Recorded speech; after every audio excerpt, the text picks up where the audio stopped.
to Community Wax Podcast, a podcast by a bunch of nobodies, interviewing somebodies so everybody will know about them.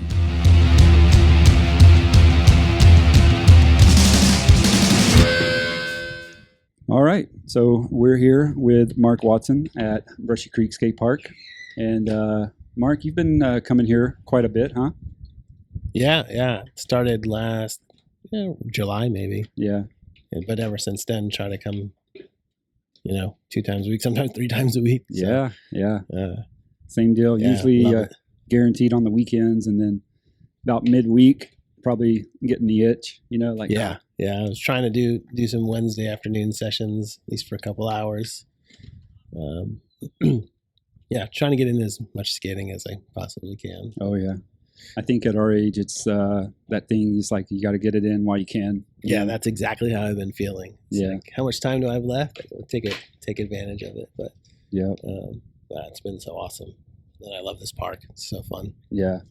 Well, that's cool. So, I met you. I think it was last summer. Seeing you up here for some of the first times, and I remember like you pushing to make it up the Euro, and I was like, man, why is he pushing? Like, probably easier just to roll in, somewhere. Yeah. But I get it. Maybe that's what you grew up with. So, where are you from? Where did you grow up and start skating and all that? Yeah, so I'm from New England. I grew up in New Hampshire. Started skating, I want to say 88, 89, around there. Yeah. New Hampshire is not really well known for skateboarding. So, it's funny. I actually got into it just a friend came to church with a CCS catalog. Oh, And I just saw the catalog and I was like, this is cool. Oh, yeah. I just like looking at the boards. yeah. So it wasn't even like saw someone skating. I literally just saw a catalog and saw boards. Oh and I my was like, gosh, this that's is really rad. cool. Yeah. Those late 80s, probably wild graphics and things. What Yeah. stood out? What was like your first board, or what was the one you really wanted? My first board was a Nodus. It was like a used board that like I didn't have a lot of money, so like my brother knew someone who had an old board, so I bought like Yeah. a complete Nodus for Oh, cool. $25. Oh, It was pretty beat up. That was my first real board. Before that, I bought like a Kmart Snoopy board. oh yeah. But then I found some wheels at like a ski store. Yep. Some real skateboard wheels and bearings, and put those on. I don't know what they were, but I just remember they were pink. Oh, So I had this like Snoopy board with pink wheels. But then when I started getting into it, then I got that Nodus. I don't even remember what it looks like. I couldn't tell you what the graphic was. The Yeah. graphic was probably gone. The thing was Yeah. so beat up. But that's sick though. I mean, still a real skateboard, right? For Yeah. $20 or whatever. Yeah. That's cool. Yeah. So riding the Snoopy board, had you started seeing like actual skateboarders, real tricks and things like that, and that's what maybe made you want to get like let me get a real skateboard or whatever? yeah, I mean, I had a couple of friends that I would skate with, and my timing might be off, but this is right around like Bones Brigade time. Oh right? yeah. So I remember seeing those videos like Lance Mountain, Tony Hawk, and Caballero and whatnot, and I think those really helped. We had surprisingly had a lot of friends with mini ramps, Yeah. like really small, like 3 foot, 2.5 foot mini ramps. Yeah. So yeah, that was fun. I remember learning like pre-grab airs on 2.5 Yeah. foot mini ramp and feeling like I was awesome. Yeah. And I'm like, that's Oh, yeah. felt like the awesomest trick in the world. But That's cool. I mean, New Hampshire, it's got to be a limited window to skate, right? yeah, yeah. So yeah, the winters are tough. Ultimately, I got into snowboarding in the winters, but skateboarding was always my first love. So if it was dry, we were out skating. Yeah. Even if it was flat ground. A Yeah. lot of times it was flat Oh, yeah. ground. I mean, I didn't live in a city or a place that had a lot of cool spots, so a lot of time was flat ground. So yeah, we'd be out there freezing our butts off, but I always loved it more than snowboarding. Snowboarding's fun, but skateboarding is just a different thing for me. Yeah.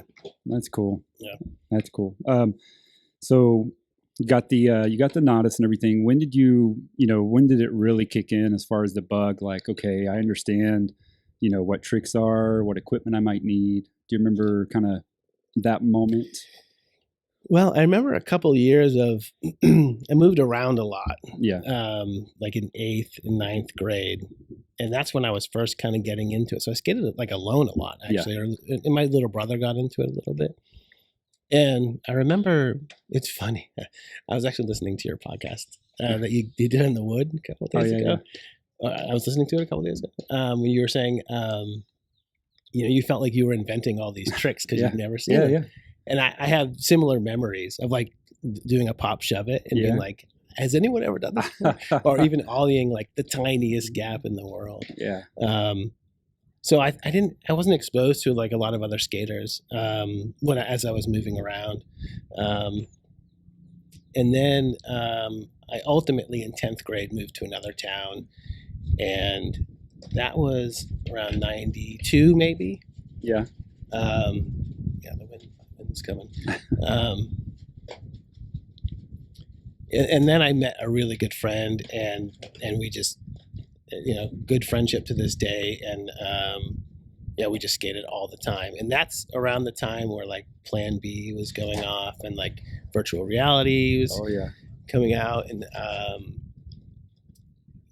seeing like Jeremy Ray's part in Debbie Does Blockhead. And yes, I don't have a great memory, so no. I'm trying to remember some of these parts, but like, I think that's really where I was really got just like super stoked on it, and I just wanted to skate all the time. Yeah. After seeing those videos and the things those guys were doing was just like insane. That's incredible because that was a pretty escalated level, especially the jump from say like 1990 or even 91 to go into things like Jeremy Ray and, like you said, the Plan B video. And I know those videos had plenty of technical stuff going on, but they also had people doing it big. Not just flipping your board and hoping you land on it. So and I think that's what I fell in love with. Like everything Jeremy Ray did was so huge. Yeah. It just looked so awesome. And then that just made me want to do big stuff. That's cool. I mean, I can see it too, because in the tricks that you do, you're not trying like the most technical double, triple flip or anything like that. You're doing big stuff, which is awesome. So you can tell the influence. So this is all still going on in like New Hampshire, New England area. Yeah, still okay. New Hampshire. Cool. Just skating like every night. Yeah. We actually lived in a town where skateboarding was illegal. Oh. It was a lot different back then, right? Yeah. No parks. Yeah. Whatever. Oh yeah. So we would go out. We'd skate a lot of nights. Yeah. Just find like little office buildings or wherever, little gaps or little stairs. Not a ton of stuff. Like I never grew up like doing a lot of ledges or curbs. Yeah. Is a lot of flat ground gap stairs kind of thing. Gotcha. But yeah, I remember one night we would drive down to the bigger cities to skate. Once in a while we'd go down to Boston, about 2-hour drive. It wasn't too bad, but we'd also just go to Concord, which is the capital of New Hampshire. I remember one night we were like, we're going to skate all night long. So we went down to Concord. We were just finding parking garages, and then like at 2 a.m. or something, maybe it was like 4 a.m, we got pulled over by the cops because my friend pulled a U-turn in the middle of the street, and the cop came right by. Yeah. And he's like, "What are you guys doing?" And we're like, "We're just skateboarding," but we had to go to the police station, and our parents had to come down. It's like 45 minutes away and pick us up at 4 a.m. Oh man, they were not happy. But we weren't. All we were doing was skateboarding. Yeah, that's what we love to do. But you got pulled over for a U-turn. Yeah, just for a U-turn, oh, and gosh. then it got like in trouble because curfew or whatever. Oh we're 16 years old, but we weren't partying. We weren't doing anything. We just skateboarded because that's what we did. So. Jeez. Yeah.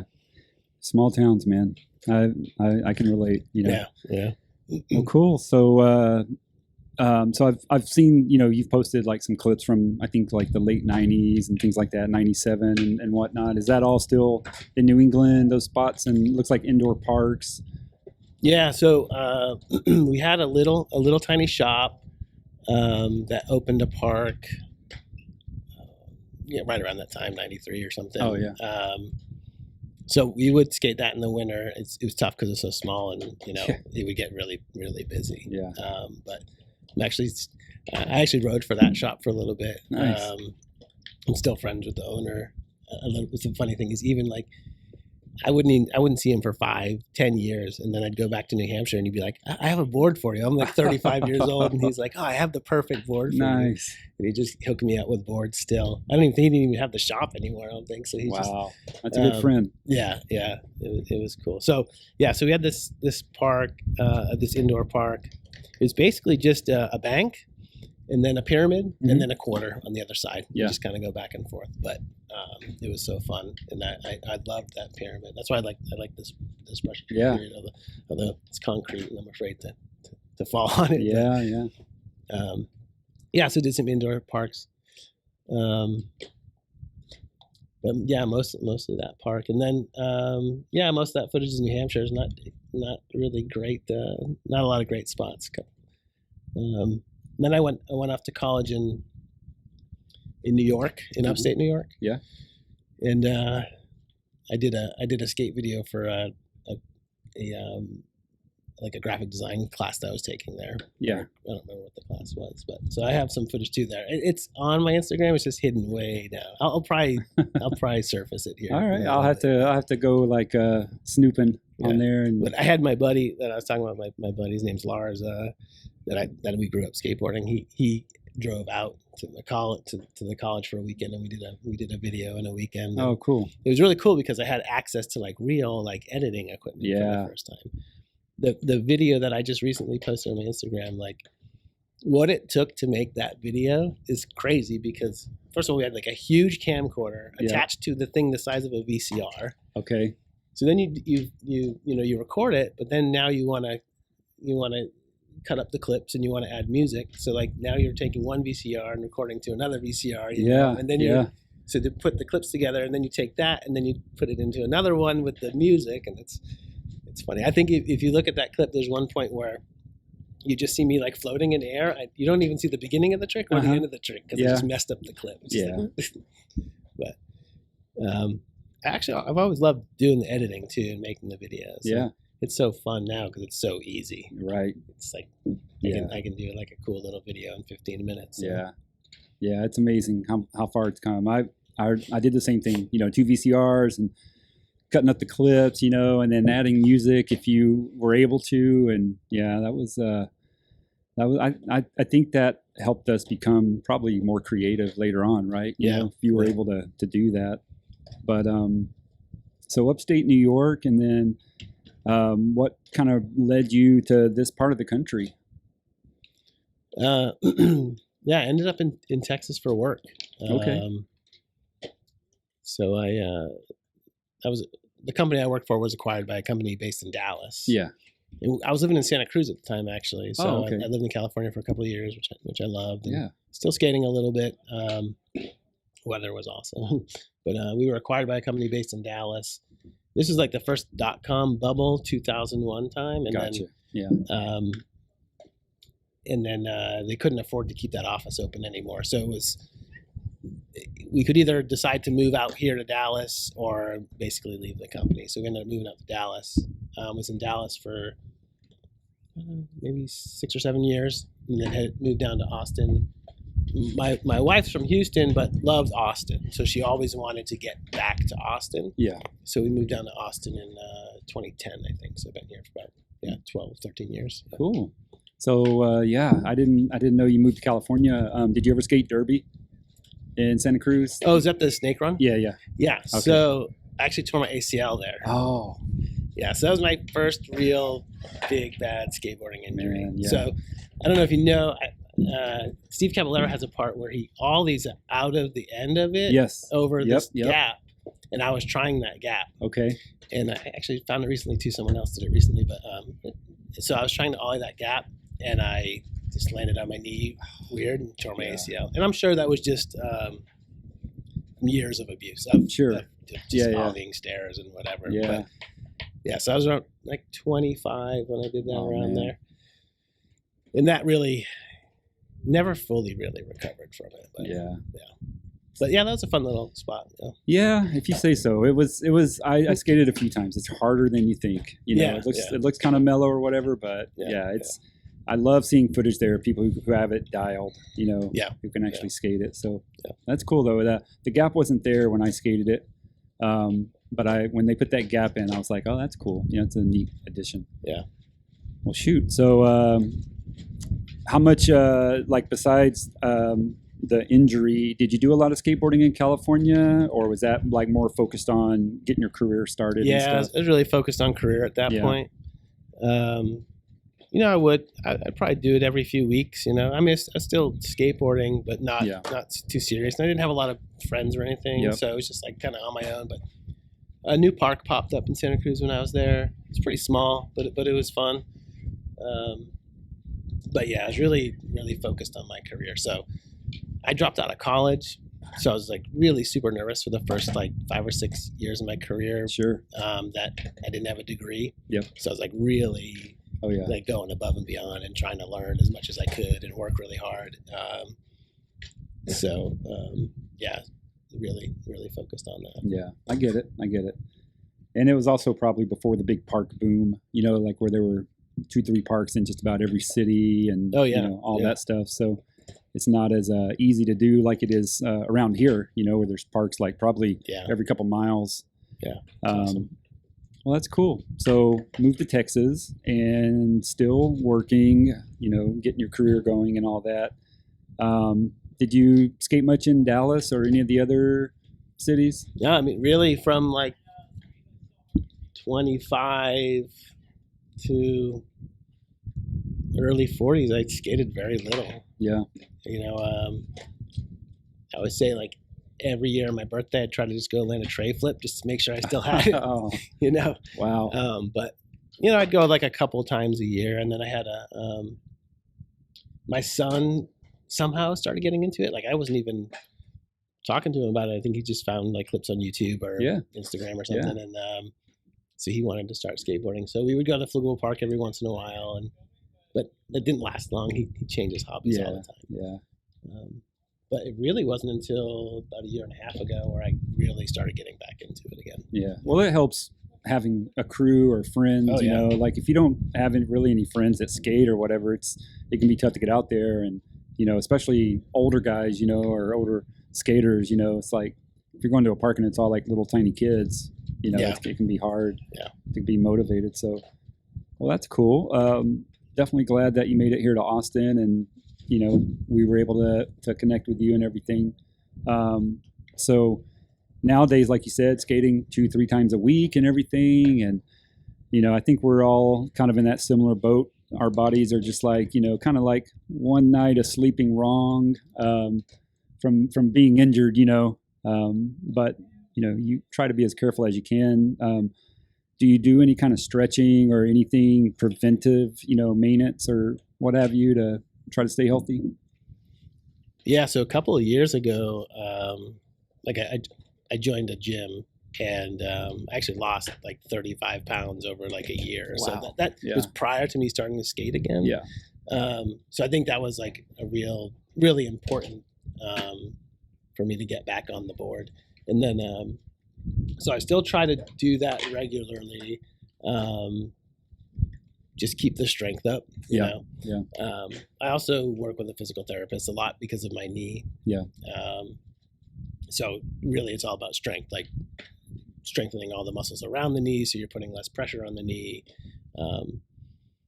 And then I don't know if you've ever seen my warm up when you come out here, but like I try to come out before everyone else. No one sees me, but I have a good 15-20 minute warm up where I do a lot of different stretches and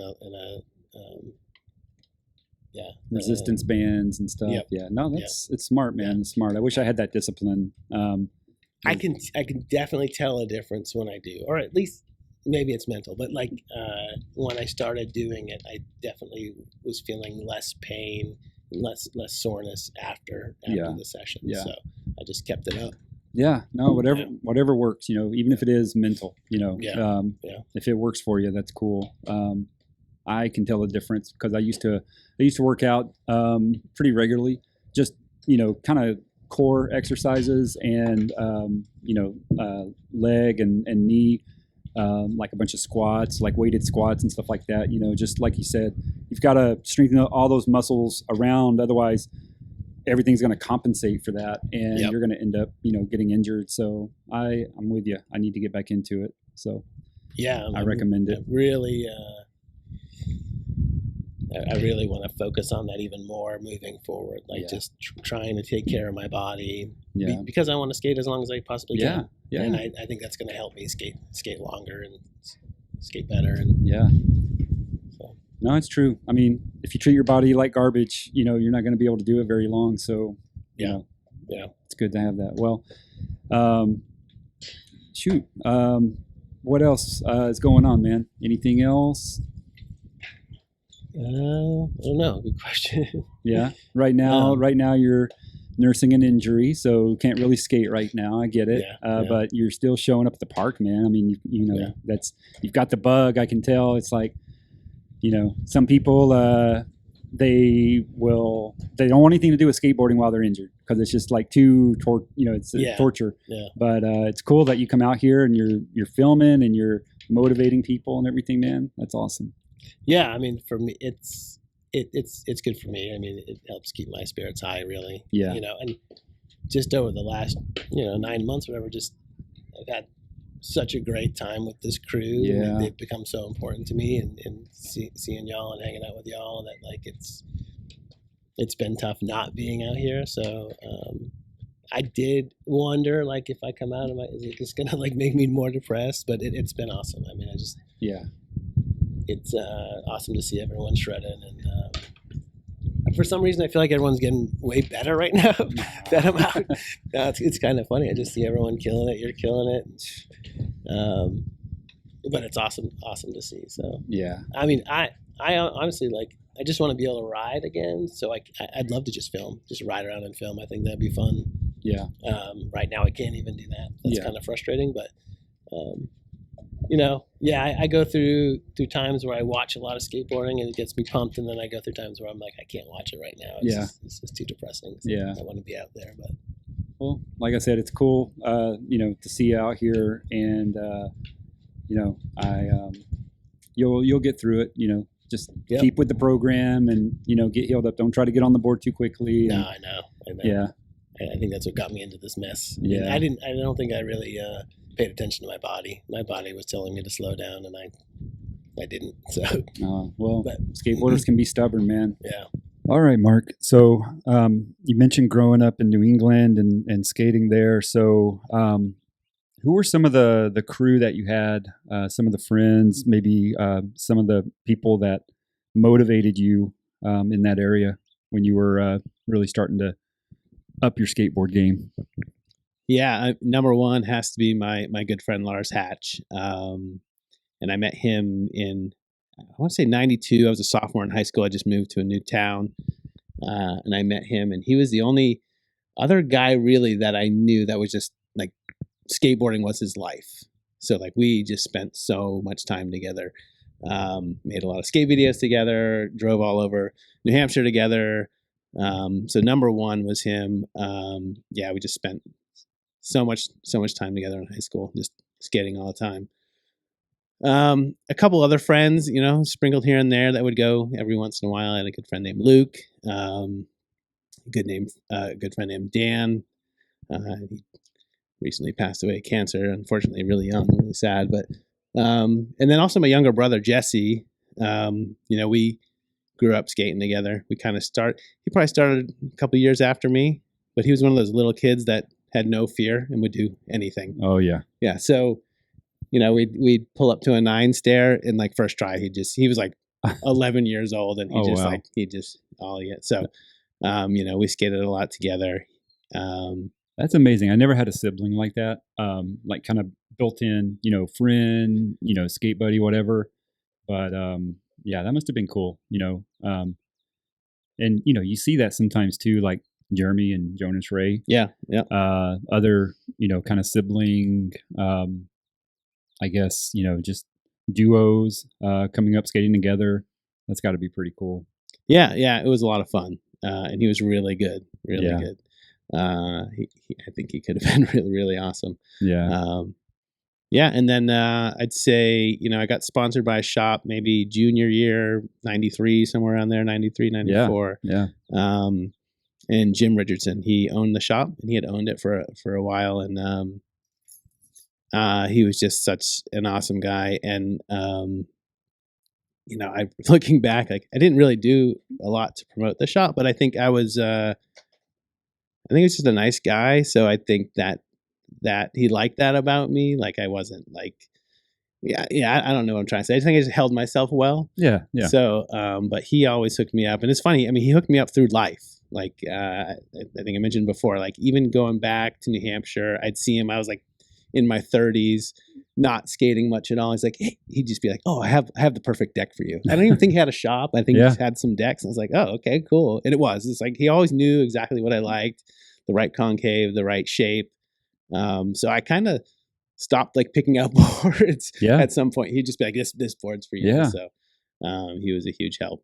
Man, that's awesome. You know, like he saw the drive and the talent, obviously, and like you said,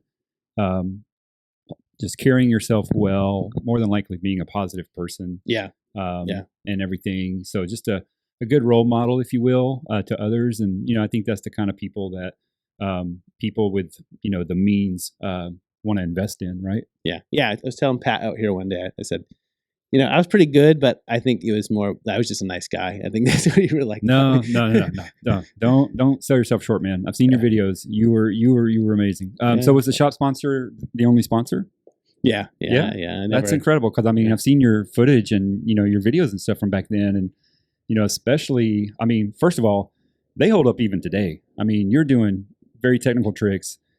What is that stair set? Kind of at the end of that one part. Oh, is that like 9 or 10? It's about 10. I think it's 10. Yeah. Yeah. That's. I noticed. Not only is it big, but it looks like before the stairs, it kind of goes a little bit downhill, and then it looks like when you land, it's not exactly flat. It's almost like it's a. I don't know. It looks that way. It looks like it's a really hard 10 stair. Yeah. I don't remember it being too tough. My biggest is 12. There's a 12 stair at my high school. I have that in one of my videos somewhere. I tried to kickflip that one day. I have some footage of that. It's really super grainy. I landed but bailed. It's one of the ones that got away. Like I would have loved to. But make sure to upload that, man. Yeah. If it's grainy or not, that's got to be rad. I got to the point where, for some reason, kickflips felt more comfortable than ollieing, like just ollieing stairs. I don't know. When you get a trick that like you're just, I can't relate. I cannot relate to that.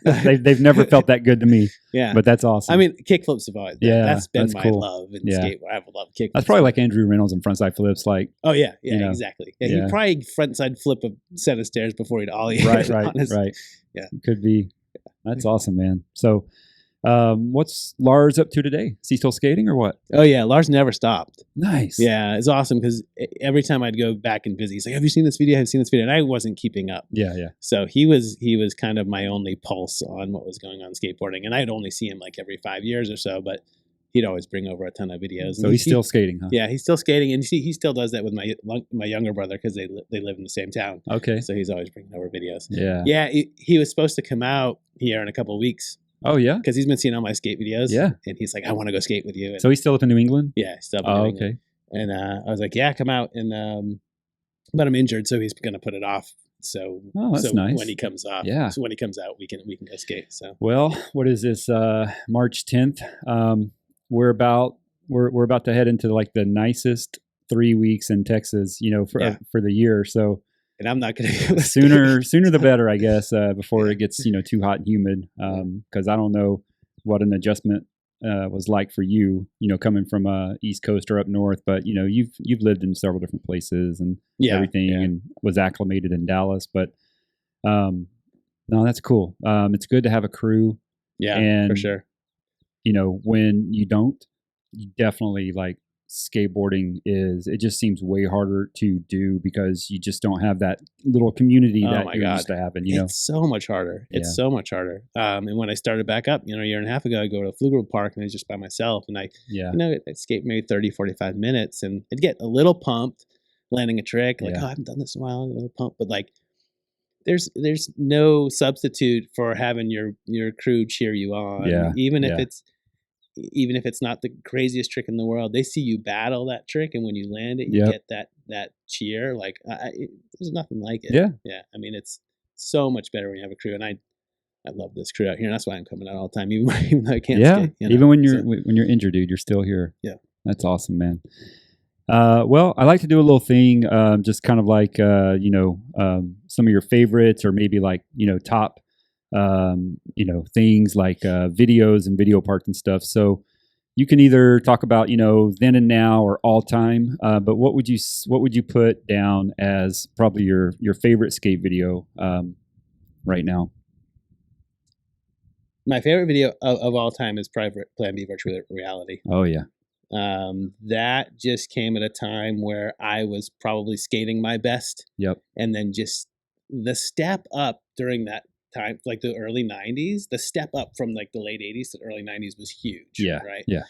Because I remember the late 80s, for me, I started out with like little mini ramps and pre-grabs and stuff like that. Yeah. Yeah. And then the 90s, and I don't know, this is just how I interpret it, Yeah. how I remember Oh it. yeah. In the 90s, the street skating just went to a whole nother level. And Plan B really, to me, took it to that level, that team. And then when they got Jeremy Ray, I was just like, I'd love Jeremy Ray. So when they got Jeremy Ray and they were on that virtual reality, and he was on that virtual reality video, man, that's probably my favorite video of all time. And I remember watching that video and landing my first hard flip right after it. Really? So yeah, Okay. I never got him down. Yeah. But I think it must have been in that video. I don't know, maybe not. But like I think that was the first time I saw a hard flip, and then I went and landed it, and I don't think I ever really did it again. But I was so pumped up watching that video. Yeah. That was definitely my favorite video. Of all Yeah, time. I remember that too. I remember being pumped up and also apprehensive, because I was just like, whoa, like skateboarding really took a leap, Yeah. in Yeah. talent and everything. Like Yeah. it really upped its game, which is cool, So that's all time skate video, huh? And I'm going to guess Jeremy Ray, probably favorite skater. I Yeah. think we talked about that a little Yeah. bit too. So that's I mean, awesome. it's not even like the water tower stuff. Just like everything he did was so huge Yeah. and technical. Like, he was doing, switch backside heels down huge gaps. Yeah. When he goes to set up for a kickflip, it looks like he's going for a heel flip. Yeah. And it's going to be huge. So, I mean, I just loved how big and how smooth everything he did was. Smooth for sure. Everything was pretty clean, Yeah. And that was that's what I like, because like you said, we're coming out of that era where everything was like, really kind of sloppy, small wheels, all that stuff, so it was just like, try 1,000 times and say that you can land the trick, Yep. So Yep. that was cool. Yeah. What about these days? Is anybody catching your eye these days that's kind of similar, with a big pop or powerful, clean skateboarding? Well, I just watched that Luan Oliveira. Yeah. Push? What was it? Yeah. I can't remember. That blew me away. Right. That blew me away. I don't know that I had seen much footage of him before. Yeah. But oh my God, everything he does is huge, and so much pop, so clean, and so technical. I mean, he's not doing. It's not just like he's ollieing big stairs or Yeah. kickflipping big stairs. It's like doing insane stuff. And he's going fast. So fast. He's Yeah. always going fast, but he's like just so chill and in control. You'd think he was just like maybe took one push, Yeah. he's doing something Yeah. slow, but like he's Yeah. just hauling, and he Yeah. does what he does. It's sick. Yeah, and then the other thing I think of it that I really. Not a specific video, but I really love watching like just the creativity in skateboarding right now, Oh, like yeah, on the yeah. street side. Yeah. I'm kind of sick of seeing like just tons of huge rails and stuff. Right. Like, Yeah. and I'm trying to think of some skaters, but they're Just the it's escaping me. creative skate, Yeah. street. Yeah, like street that stuff, the real 3 Seasons video. I thought was really yeah, cool. Yeah. The Vans video, although it wasn't like super technical, there was some cool stuff and some cool stuff down at Austin High. That stuff's been it's just really fun to watch. Yeah. Yeah. It's relatable. It's pretty raw too. There's not all like inside of a private training park or anything Yeah. like that. It's Yeah. out in the streets, and it's Yeah. like, hey, I could, like you said, Austin High, like we Yeah. could go there. Could maybe not Yeah. do all the tricks, but No, like, good. it's like, oh, we could skate the same place. Can't do those, but yeah. That's cool, man.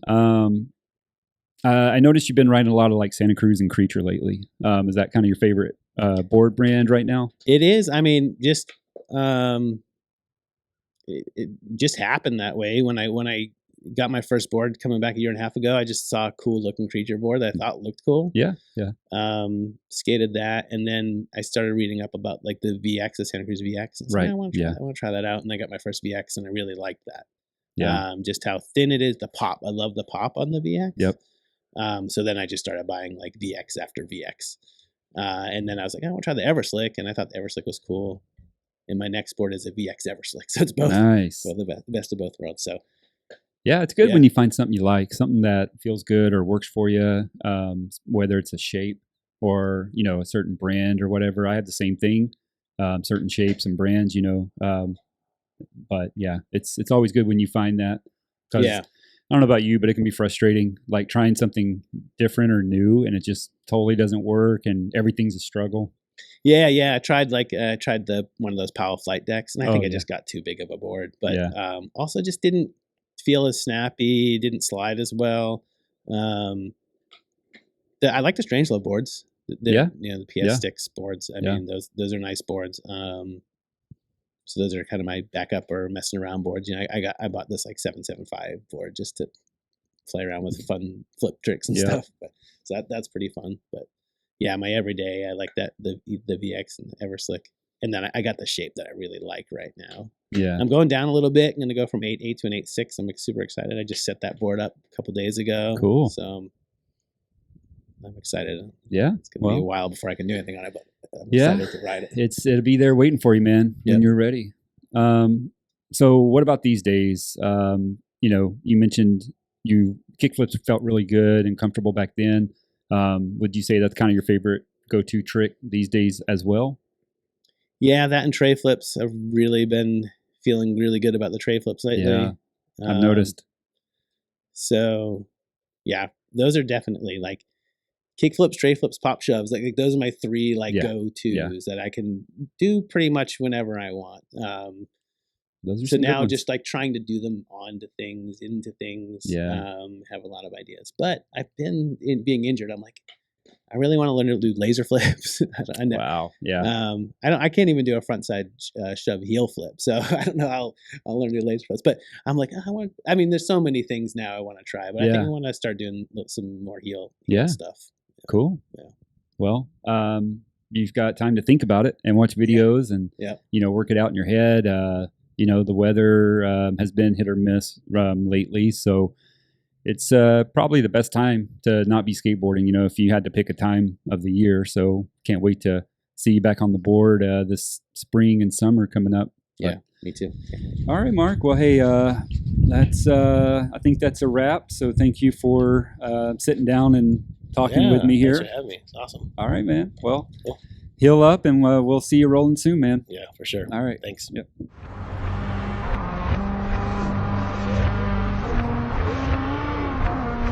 Community Wax would like to thank local Austin rock band American Sharks for providing such amazing theme music for the podcast. We recommend supporting local in everything that you do as much as possible. That is why we like to thank the podcasts that influenced us to start this one, such as Droppin' in Texas, as well as The Wood. Please look them up, subscribe, like, and follow them. Everything that you can do to help promote local content such as this.